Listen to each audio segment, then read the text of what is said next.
예, 우리 같이 인사 나누겠습니다. 한 주간 동안 수고하셨습니다. 은혜 받고 돌아갑시다. 예, 우리 저 뒤에 우리 박인수 성도님, 이순식 집사님, 저 의자에는 이제 성은이만 앉으면 딱인데. 예? 올 거예요. 예. 그래서 너무 아름답고 좋습니다. 자, 오늘 우리 같이 열왕기상 17장 8절부터 16절 말씀까지 읽었습니다. 오늘 말씀의 제목은 반복되는 순종의 훈련입니다. 반복되는 순종의 훈련. 우리가 지난주에 살펴본 엘리야의 1차 훈련인 그리시네가에서 우리가 두 가지 훈련을 했죠. 순종의 훈련, 신뢰의 훈련을 했습니다. 그 1차 훈련이 끝났다는 것을 오늘 본문 7절을 보니까 이렇게 완곡하게 표현하고 있습니다. 시작. 땅에 비가 내리지 아니하므로 얼마 후에 그 시내가 마르니라. 이렇게 그리시네가에서의 1차 훈련이 끝난 다음에 하나님께서는 엘리야의 훈련장을 그리시네가에서 이제 사르밧으로 옮겨서 새로운 훈련을 시키십니다.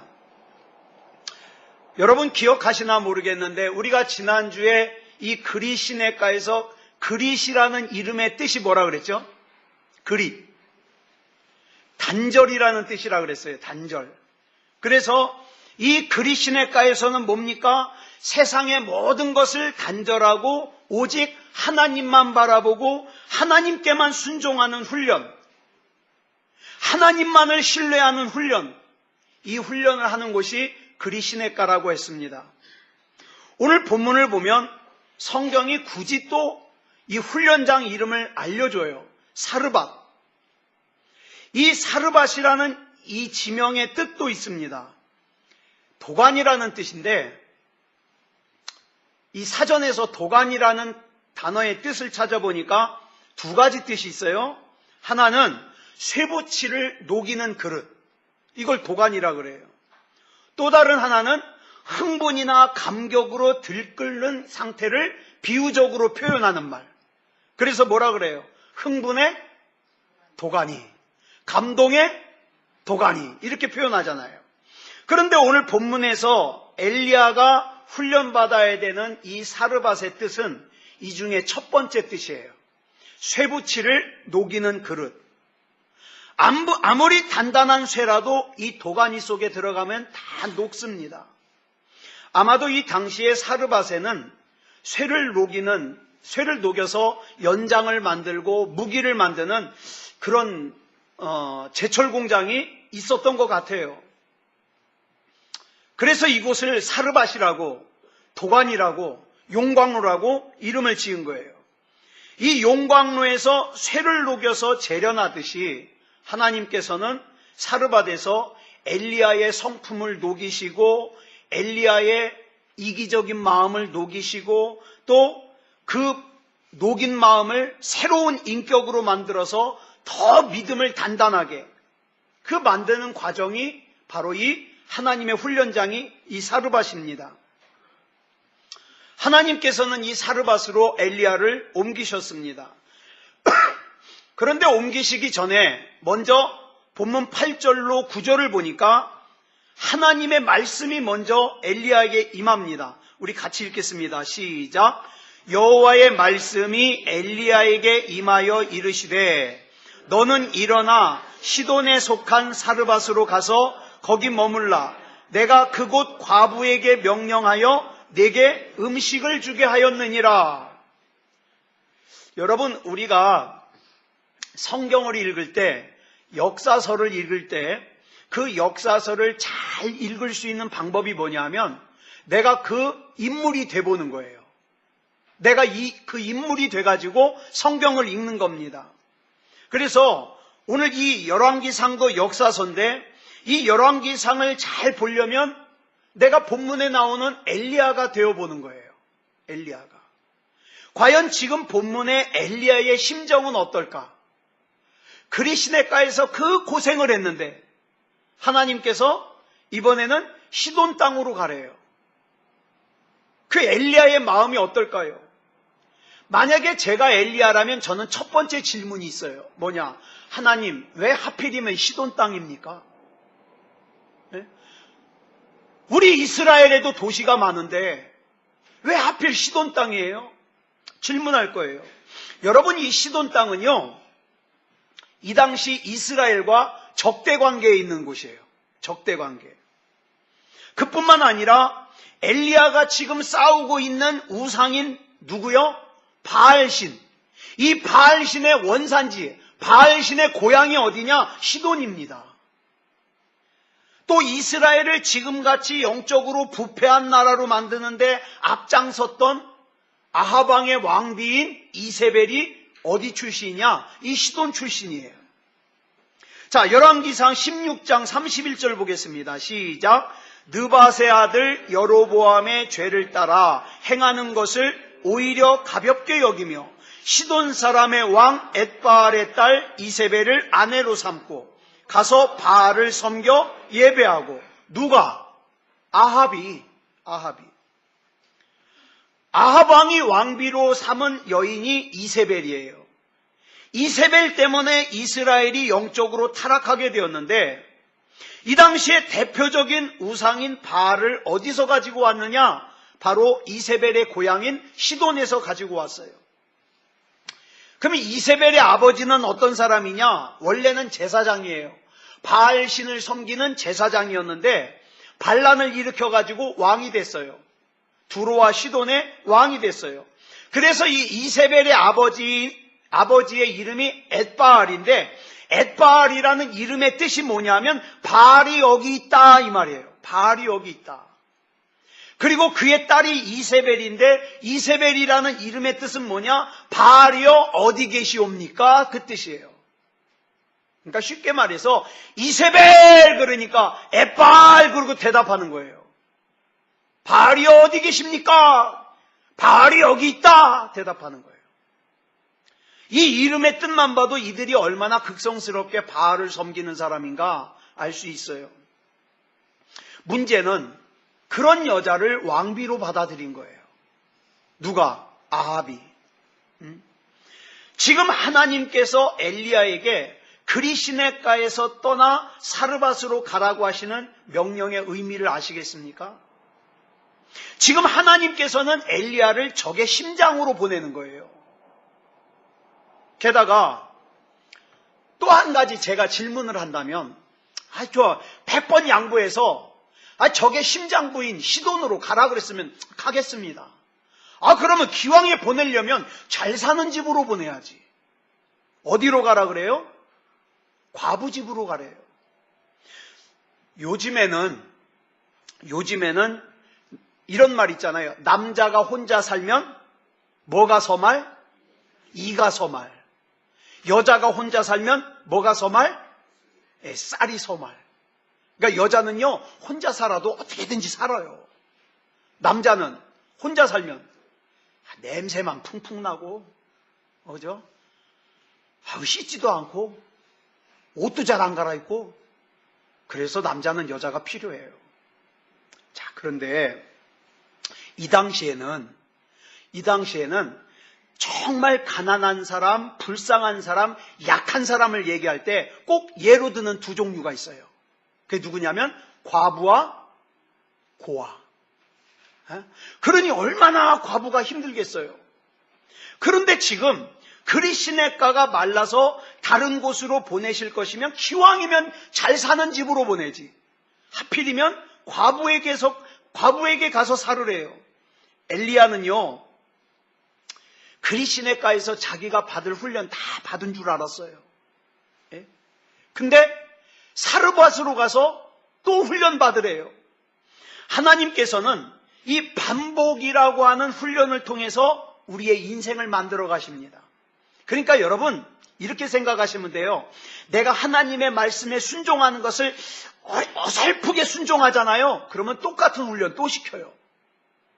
그러니까 똑같은 훈련 더 하기 싫으면 한번 순종할 때 확실하게 순종하는 거예요. 그러면 그 다음 단계로 가잖아요. 맨날 같은 훈련 받느라고 얼마나 억울해요. 사람이요, 하나님의 명령이 있을 때 한 번 순종하는 건 그래도 할 수 있어요. 에이, 눈 딱 감고 한 번 순종하자. 한 번 순종하는 거는 그래도 할 수 있어요. 그런데 또다시 명령하셨을 때 또다시 순종해야 되고 또다시 명령하시면 또다시 순종해야 되는 이 반복하는 훈련 쉽지 않아요. 반복. 본문을 기록한 기자는 본문 2절로 4절과 8절로 9절이요. 똑같은 패턴으로 기록하고 있습니다. 한번 볼까요? 먼저 본문 2절로 4절 보겠습니다. 시작. 여호와의 말씀이 엘리야에게 임하여 이르시되 너는 여기서 떠나 동쪽으로 가서 요단 앞 그리 시냇가에 숨고 그 시냇물을 마시라. 내가 까마귀들에게 명령하여 거기서 너를 먹이게 하리라. 그 다음에 8절로 9절 보겠습니다. 시작. 여호와의 말씀이 엘리야에게 임하여 이르시되 너는 일어나 시돈에 속한 사르밧으로 가서 거기 머물라. 내가 그곳 과부에게 명령하여 내게 음식을 주게 하였느니라. 자, 보세요. 장소가 바뀌었어요. 어디서 어디로? 그리시네가에서 사르밧으로. 또 뭘로 바뀌었어요? 까마귀가 뭘로 바뀌었어요? 네, 사르밧의 과부로 바뀌었어요. 똑같아요. 나머지는. 여기서 하나님께서 엘리야에게 주시는 교훈은 뭐냐면, 그래, 너 이전에 하나님의 명령에 순종했지. 너 목숨 바쳐서 순종했지. 또 똑같은 명령을 할 때 순종할 수 있겠니? 이거예요. 아, 이게 너무 힘들어요. 한 번 순종했는데 또 한 번 순종 못할까? 아니요, 말은 쉬워요. 근데 이 반복하는 훈련을 쉽게 생각하는 사람들이 있는데 쉽지 않아요. 사람들은요, 너나 나나 할 것 없이 반복하는 거 싫어해요. 제가 가끔 설교를 준비하다가 이제 설교 준비가 다 끝났어요. 그래서 이제 다른 설교를 하느라고 거기다가 이제 제목하고 이제 본문을 바꿔가지고 그걸 갖다가 거기다가 이제 더 씌워가지고 설교 준비를 합니다. 무슨 생각에? 나중에 다른 이름으로 저장하면 되잖아요. 근데 이놈의 정신머리가 그렇게 더 씌워서 하다가 그냥 저장을 눌러버려요. 그러면 앞에 준비한 설교는 어떻게 돼요? 다 날아가 버려요. 나중에 그것을 깨닫고 막 가슴을 쳐가면서 이놈의 정신머리 아무리 때려봐야 한번 달아난 설교는 나오질 않아요. 그러면 우리 생각할 때에 한번 설교 준비했던 거니까 다시 준비하는 거 쉬울 것 같잖아요. 아니, 그래요. 똑같은 성경 찾아가면서 똑같은 책 찾아가면서 똑같은 설교 준비하려면요 몇 배 더 힘들어요. 막 신경질 나가지고. 차라리 새로 준비하는 게 편해요. 그런데 우리 하나님께서는 저와 여러분에게 이런 반복의 훈련을 요구하실 때가 있어요. 여러분 예를 들어서 자 마라톤 42.195km를 갖다가 한 번만 완주하면은 마라톤에서 우승할 수 있다. 그럼 마라톤 쉬워요. 까짓거 뭐 목숨 걸고 완주 한 번 하면 되잖아요. 내가 팔굽혀펴기 딱 한 번만 하면 그 양보해서 10번만 하면 막 근육이 생기고 식스팩이 막 생기고 그러면 쉬워요. 성경 처음부터 끝까지 한 번만 딱 읽으면은 믿음이 좋아진다. 그럼 믿음 안 좋은 사람 어디 있겠어요? 까짓거. 한 번 다 읽으면 되지. 내가 그냥 하나님 앞에 그냥 기도 한 번만 제대로 하면 문제가 다 해결된다. 그러면 기도 안 할 사람이 어디 있어요? 그런데 이런 것들이 힘든 이유가 뭐예요? 한 번으로 끝나는 게 아니라 반복하는 게 힘든 거예요. 반복. 시험이 왔어요. 믿음으로 순종했어요. 하나님을 신뢰함으로 잘 통과했어요. 그걸로 끝나면 괜찮은데 모양만 살짝 바꿔가지고 똑같은 시험을 또 당하네. 그래가지고 또 믿음으로 순종으로 하나님을 신뢰함으로 잘 통과했어요. 그랬더니 모양만 또 살짝 바꿔가지고 또 오네. 그럴 때에 사람들의 반응이 어때요? 하나님, 도대체 이게 뭡니까? 하나님 도대체 내가 믿음으로 살기를 바라시는 거예요? 아니면 시험 들어서 무너지기를 원하시는 거예요? 막 이런 기도가 저절로 나와요. 그런데요, 이런 일들이 반복되는 사이에 뭐가 붙고 있을까요? 내 영적인 근육이 붙고 있어요. 영적인 근육이. 여러분, 하나님께서 이스라엘 백성을 40년 동안 광야에 머물게 하신 이유가 뭐예요? 그 영적인 근육 붙으라고. 하나님께서 신명기 8장 3절에서 나오는 말씀처럼 하나님께서 우리에게 원하시는 것은 너는 떡으로 사는 존재가 아니라 하나님의 은혜로 사는 존재라는 것을 깨닫게 하시기 위해서 우리를 반복해서 훈련을 시켜요. 이렇게 훈련이 반복되는 중에 우리 믿음이 자랍니다. 이 반복되는 훈련 속에서 우리의 영혼이 튼튼하게 단련이 됩니다. 따라서 내게 어떤 상황이 반복돼도 절대 실망하면 안 돼요. 절대 좌절하면 안 돼요. 내가 하나님 앞에 순종했는데 하나님께서 또 훈련시키셔요? 또 순종하면 돼요. 믿음으로 이겼는데 똑같은 상황이 내게 또 벌어져요? 또 믿음으로 이기면 돼요. 그렇게 해서 나의 영적인 근육이 붙음으로 말미암아 하나님이 내게 꼭 맡기고 싶은 일이 있다 이 말이에요.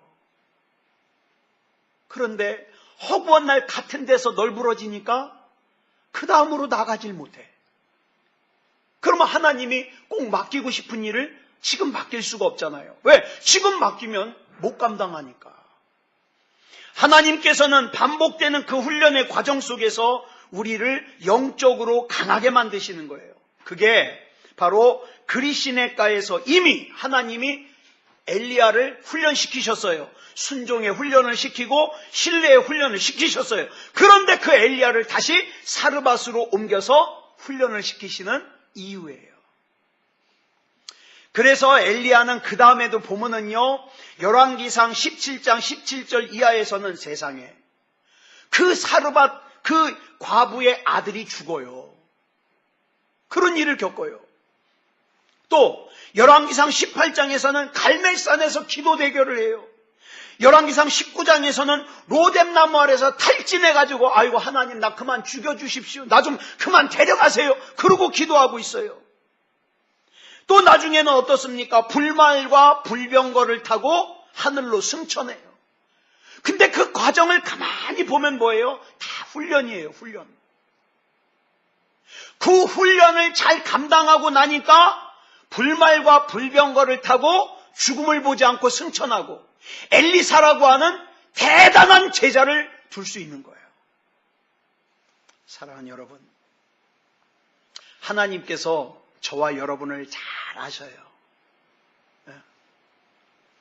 본문 10절을 보면 엘리야는 사르밧으로 가라는 하나님의 명령에 지체 없이 순종합니다. 같이 읽겠습니다. 시작. 그가 일어나 사르밧으로 가서, 그리고 이제 사르밧의 성문에 도달했어요. 시작. 성문에 이를 때에.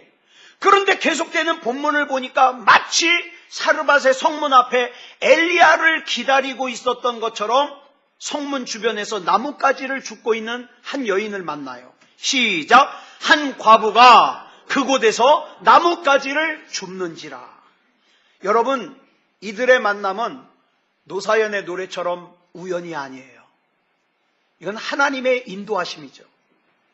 오늘 저와 여러분의 만남도 우연이 아니에요. 하나님께서 저와 여러분 가운데 한 사람도 빠짐없이 천국 백성이 되게 하시려고 그 많은 과정, 개인적인 과정들을 다 거쳐서 오늘 저와 여러분 이렇게 만나게 하시는 거예요. 우연이 아니에요. 주님 안에서 함께 생활하는 저와 여러분의 만남은 다 하나님의 뜻이고 하나님의 계획이고 하나님의 섭리입니다. 그런데 엘리야가 지금 만난 이 여인이 하나님이 말씀하신 그 여인인지 알 수가 없는 거예요. 그래가지고 이 여인이 하나님이 말씀하신 그 여인인지 시험하려고 이 여인에게 물 좀 달래요. 물. 여러분, 엘리야가 먼저 있던 사르밧에서 그리 시내가에서 이 사르밧까지는 120km예요. 120km. 게다가 지금은 가뭄이에요. 그죠? 3년 넘게 가뭄이에요. 그러니까 이 엘리야가 여기까지 오면서 물 마시기가 쉬웠겠어요? 어려웠겠죠. 아마 입술은 다 타고 갈라졌을 거예요. 그 상태로 120km를 왔어요. 하지만 이건 엘리야의 사정이고, 이 사르밧의 여인은 어떻습니까? 이 사르밧 여인의 지금 사정은 어때요? 뒤에 나오지만 그 한 움큼 남은 밀가루로 한 방울 남은 그 기름에다가 떡 만들어 가지고 아들하고 그거 먹고 이제 더 이상 먹을 게 없으니까 굶어 죽을 거예요. 지금 그 상황이에요. 그런데 지금 한 번도 본 적이 없는 남정네가 여러분 120km를 광야를 걸어왔으니 얼마나 거짓골이겠어요. 물 달래요. 여러분 같으면 어떻게 하시겠어요? 예? 거짓골의 남자가 와가지고 물 좀 달래요. 나 마실 물도 부족한데. 여러분 어떻게 하시겠어요? 여러분 마음속에 나는 그래도 줘. 그 엘리야 만날 가능성이 큰 사람들이에요. 나는 못 줘. 엘리야 만날 가능성이 굉장히 희박한 사람들이에요. 근데 저 같으면 제가 엘리야 입장이 돼본다 그랬잖아요. 이번엔 사르밧 그 과부의 입장으로 제가 보니까 저는 틀림없이 그랬을 거예요. 당신은 손이 없어 발이 없어. 별 미친 사람 다 보겠네? 그러고 갔을 거예요. 저는 엘리야 만날 가능성이 희박한 사람이에요. 그런데 이 여인은 어때요? 엘리야의 이 요청을 갖다가 받는 순간 순종해요. 이 행동을 보면서 엘리야는 알았을 거예요. 아하, 이 여인이 하나님이 말씀하신 그 여인이 맞구나. 알았을 거예요. 그런데 그 하나님의 그 종이라고 하나님이 엘리야를 반복해서 훈련을 시켰듯이 이 엘리야도요 반복해서 이 여인을 테스트를 합니다. 이 반복하는 엘리야의 요청을 보세요. 금방 물을 떠온 여인에게 이번에는 떡도 한 조각 가져오래요. 떡. 언뜻 생각하면 참 이 엘리야라는 사람 참 뻔뻔한 사람이에요. 파렴치한 사람이에요. 그런데 본문 12절을 보니까 놀라워요. 이 사르밧 여인이 이렇게 얘기합니다. 시작. 그가 이르되 당신의 하나님 여호와께서 살아계심을 두고 맹세하노니. 여러분 잘 보세요. 이 고백이 얼마나 대단한 고백인가. 이 사르밧은 어디예요? 어디에 속한 땅이에요? 시돈 땅이에요. 시돈은 어떤 곳이라 그랬어요? 바알신의 고향이에요. 여기 사람들은 다 바알을 섬겨요. 그러니까 이 시돈에 살고 있는 이 사르밧의 과부 역시 누구를 섬겨요? 바알 섬겨요. 바알. 자, 그러면 이 여인이 맹세를 할 것 같으면 누구를 두고 맹세해야 돼요? 바알. 그런데 바알을 섬기는 이 여인이 엘리야가 섬기는 하나님을 거명하면서 당신의 하나님 여호와께서 살아계심을 두고 맹세하노니 그러면서 얘기를 하더라 이 말이에요. 신기한 일이에요. 어쩌면 이 일이 있기 전에 엘리야가 이 여인에게 얘기했을지도 모르겠어요. 여보셔, 지금 이 가뭄이 왜 오는지 아세요? 이스라엘 백성이 하나님을 믿지 않고 여기서부터 건너온 바알을 섬기니까 지금 비가 안 오는 거예요. 이 얘기를 했을지도 모르겠어요. 성경엔 안 나와요. 이 얘기를 했을지도 모르겠어요. 그러면서 떡 한 조각 갖고 오라고 요구했을지도 몰라요. 그럴 때 이 여인이 이미 이 엘리야의 이야기를 듣고 엘리야의 하나님은 살아계시구나 이렇게 인정을 했을지도 모르겠어요. 인정은 하겠는데 그래 당신이 믿는 하나님이 살아계시다는 건 내가 알겠는데 근데 내 처지가 지금 없어요. 당신에게 만들어다 줄 떡이 없어요. 처절하다 이 말이에요. 이 본문의 핵심을 볼까요? 본문 13절 보겠습니다. 시작. 엘리야가 그에게 이르되 두려워하지 말고 가서 네 말대로 하려니와 먼저 그것으로 나를 위하여 작은 떡 한 개를 만들어 내게로 가져오고 그 후에 너와 내 아들을 위하여 만들라. 언뜻 생각하면요, 참 이 엘리야는 파렴치한 사람이에요. 뻔히 지금 밀가루 없다는 얘기 들었으면서 자기한테 먼저 만들어 오래요. 저는 이 본문으로 설교하시는 목사님들의 설교를 많이 들었습니다. 대부분의 목사님들이 이렇게 설교해요. 내 개인의 생활보다, 우리 가정보다 교회를 더 중요하게 여겨라. 그러면 하나님이 내 개인의 생활도 가정도 책임지실 것이다. 이렇게 얘기를 해요. 그럴듯해요. 근데 이 말씀은 그런 뜻이 아니에요. 그런 뜻이 아니에요. 엘리야가 지금 말하고자 하는 것은 핵심이 나부터 먹게 하라는 게 아니에요. 여기에 핵심을 두면 잘못 이해를 해요. 그 다음에 있어요. 14절 볼까요? 시작.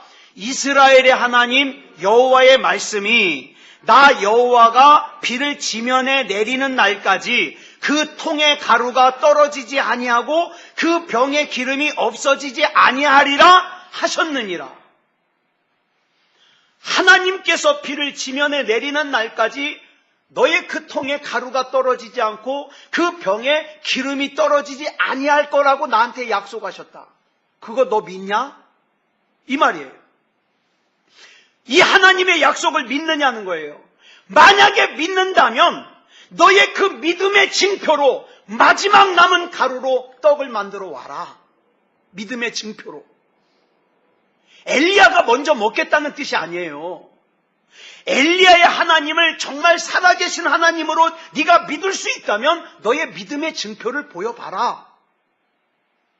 여러분, 지금 우리의 신앙생활의 가장 문제가 뭐예요? 되면 좋고 안 되면 할 수 없고예요. 그죠? 기도하면서도 되면 좋고 안 되면 할 수 없고예요. 그런데 하나님께서는 믿어야만 된다는 거예요. 신뢰해야만 된다는 거예요. 다시 말해서 지금 엘리야와 이 사르밧 과부는 뭐 하고 있는 거예요? 믿음의 줄다리기 하고 있는 거예요. 믿음의 줄다리기. 이게 사르밧에서의 중요한 훈련입니다. 이 훈련을 이름을 붙인다면 뭐라고 붙이냐? 동역이라고 붙일 수 있어요. 동역. 자, 사르밧의 훈련이 그리시네가에서의 훈련보다 더 힘든 이유가 여기 있어요. 그리시네가에서는 누구만 잘하면 돼요? 나만 잘하면 돼요. 그죠? 까짓것 내가 목숨 걸고 하나님 믿으면 돼요. 하나님이 주시면 까마귀가 갖다 주는 거 먹고 안 주시면 까짓것 굶어 죽으면 되지 뭐. 그래도 끝까지 나는 하나님 믿을 거야. 그러면 돼요.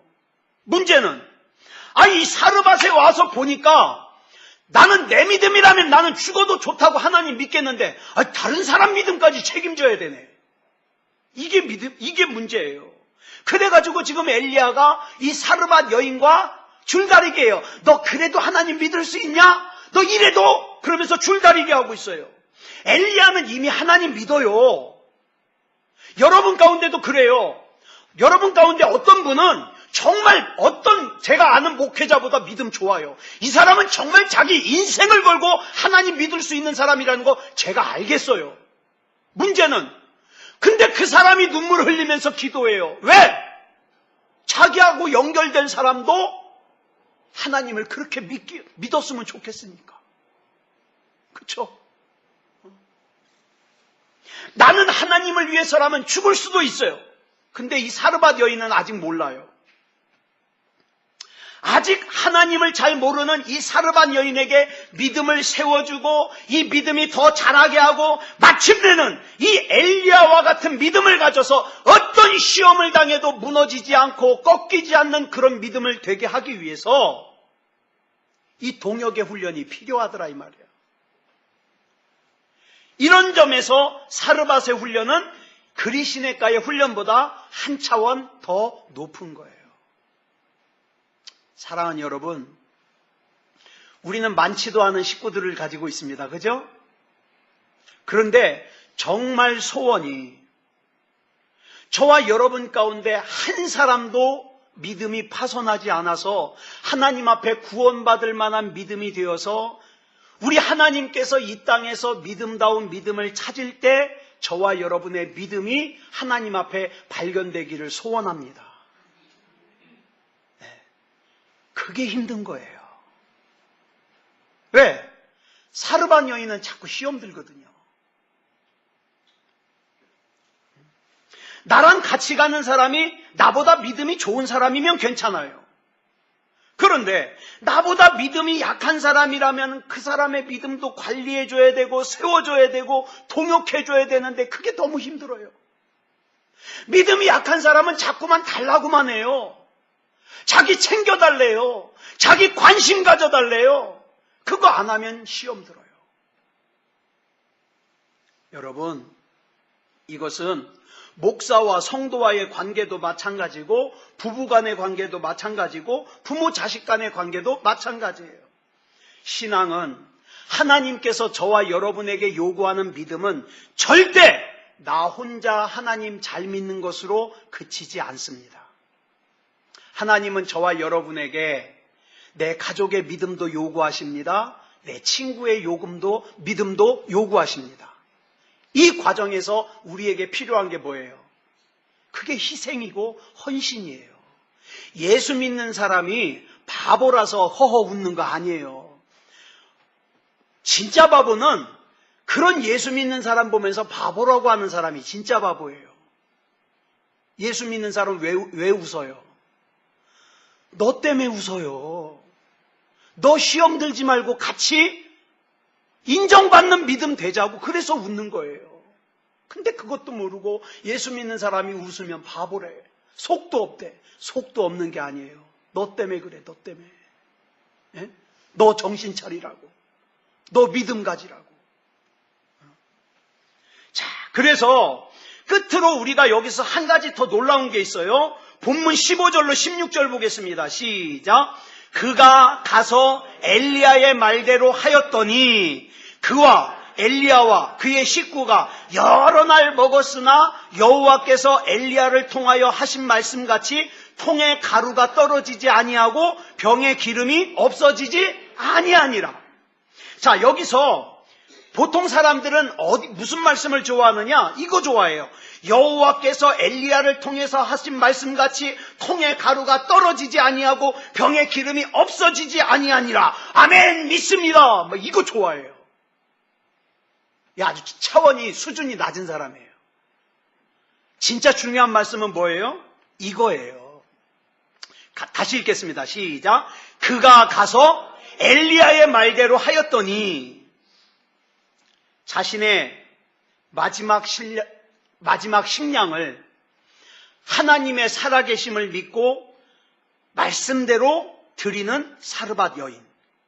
세상 사람들은 이렇게 신앙생활하면 뭐라고 비웃어요? 광신자. 미쳤다고. 저의 어머님이 옛날에 새벽 기도를 가시려고, 옛날엔 새벽 기도가 4시입니다. 저희 어머니 4시에 새벽 기도 가시려면 3시 반에 집에서 나서요. 그러면 저희 아버지가 그때는 예수 안 믿었거든요.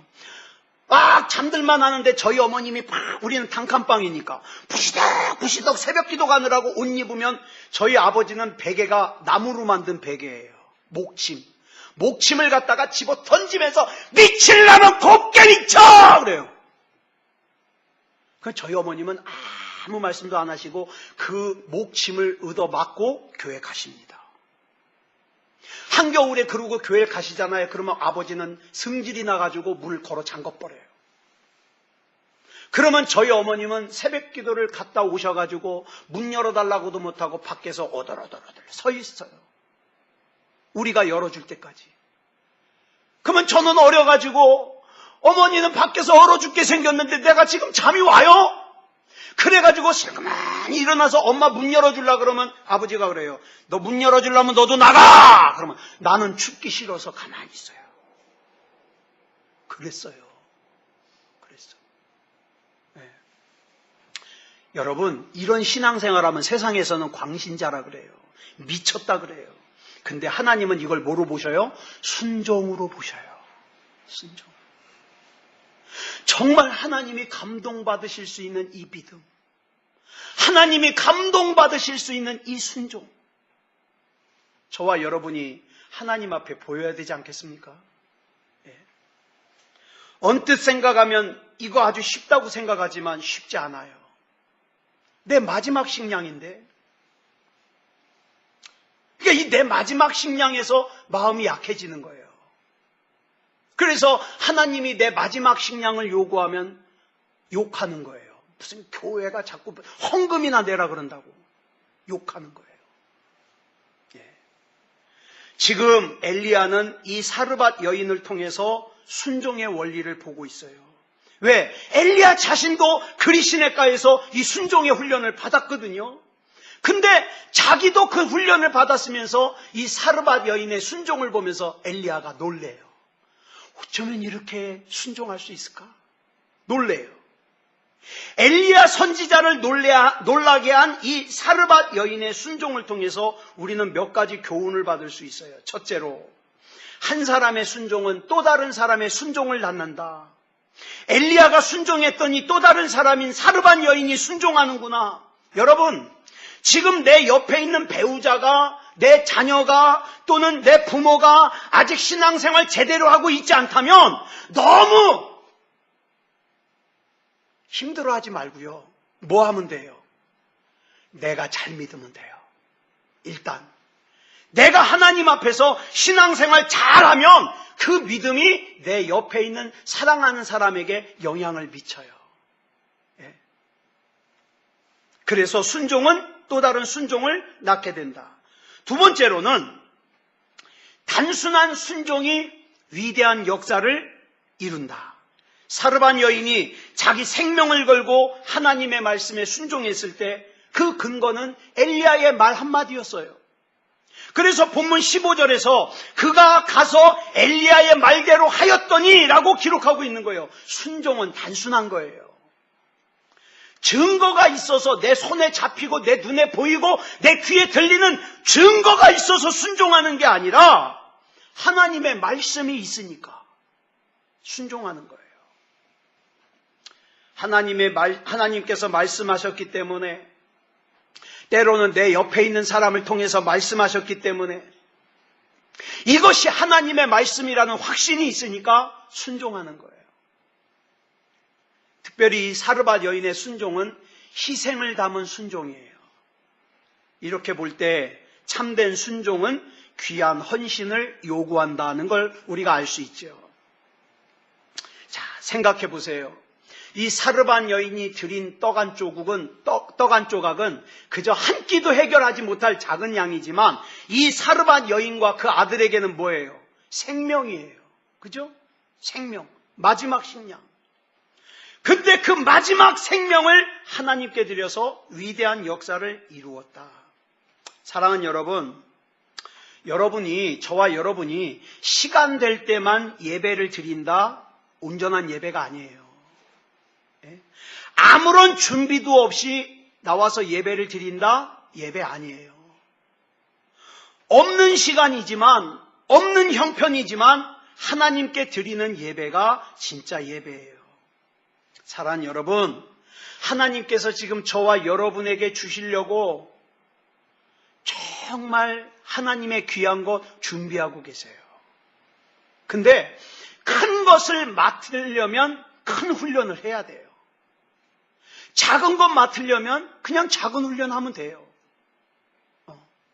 그래서 하나님, 내 인생의 사르밧이라고 하는 용광로에서 내가 녹여서 버려야 될 것 다 녹여서 버리게 하시고, 내가 순수하게 가져야 될 것 하나님 앞에 가지게 하셔서 하나님의 뜻 이루어 주시옵소서.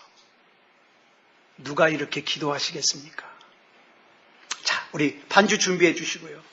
그래서 오늘 이 찬양 부르고 기도하려고 그러는데 제가 사실 이 찬양을 박자를 잘 못 맞춰요. 박자를 잘 못 맞추는데 저는 이 찬양 너무 좋아해요. 제가 박자 못 맞춰도 웃지 마시고 이 가사를 생각하면서 우리 이 찬양 부르고 우리 합심으로 기도하겠습니다.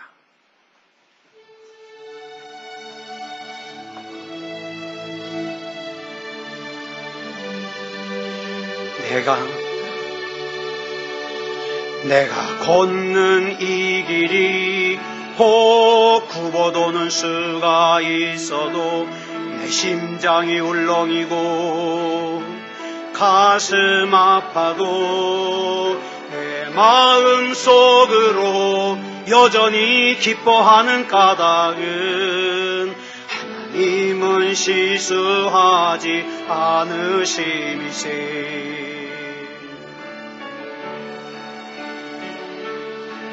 내가 세운 계획이 혹 빗나갈지 모르면 나의 희망 덧없이 쓰러질 수 있지만 나 여전히 인도하시는 주님을 신뢰하는 까닭은 주께서 내가 가야 할 길을 잘 아심이세.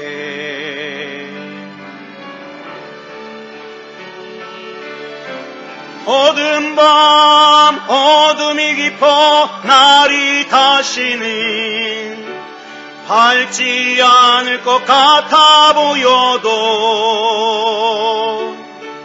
내 신앙 부여잡고 주님께 모든 것 맡기리니 하나님을 내가 믿음일세. 지금은 내가 볼 수 없는 건 너무 많아서 너무 멀리 가물가물 어른거려도 운명이 오라 나 두려워 아니하리.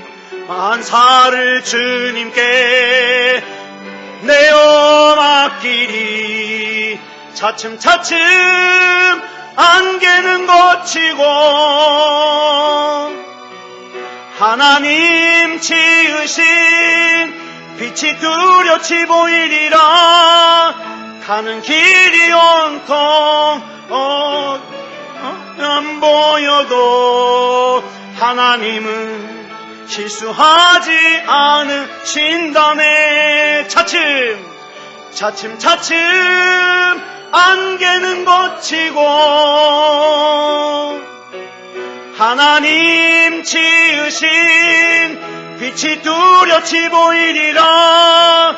가는 길이 온통 어둡게만 보여도 하나님은 실수하지 않으신다네. 아멘. 사랑하는 여러분, 우리 이거 하나만 붙잡았으면 좋겠습니다. 하나님은 실수하지 않으십니다. 지금 내 인생이 굽어돌고 옆으로 돌아가는 것 같지만 그러나 하나님의 계획 속에서 하나님이 인도하심을 믿고 우리 하나님을 신뢰하면서 우리를 맡겼으면 좋겠습니다. 우리 같이 이 시간 합심으로 기도하겠습니다. 사랑의 아버지 하나님 감사합니다. 아버지 하나님, 하나님의 은혜 가운데 인도하여 주시니 감사합니다. 아버지 하나님이여, 때로는 내 인생이 굽어도는 것 같고 아버지 하나님이여, 왜 이런 일이 나에게 일어났는지 정말 할 수 없을 때가 있지만 그러나 하나님은 실수하지 않으심을 믿습니다. 지금 이 훈련이 나에게 필요하기 때문에 내가 이 과정을 겪고 있음을 믿게 하여 주시고 하나님을 신뢰하게 하여 주시옵소서. 아버지 하나님이여, 더 큰 것 맡겨주시고 아버지 하나님이여, 더 귀한 일 맡겨주시옵소서. 사랑의 아버지 하나님, 우리 하나님 앞에서 믿음다운 믿음으로 반응하게 하여 주시고 은혜 가운데 거할 수 있도록 인도하여 주시옵소서. 우리 하나님께서 책임져 주실 줄 믿사오며 그리스도 예수님의 이름으로 간절히 기도드려 싸움나이다. 아멘.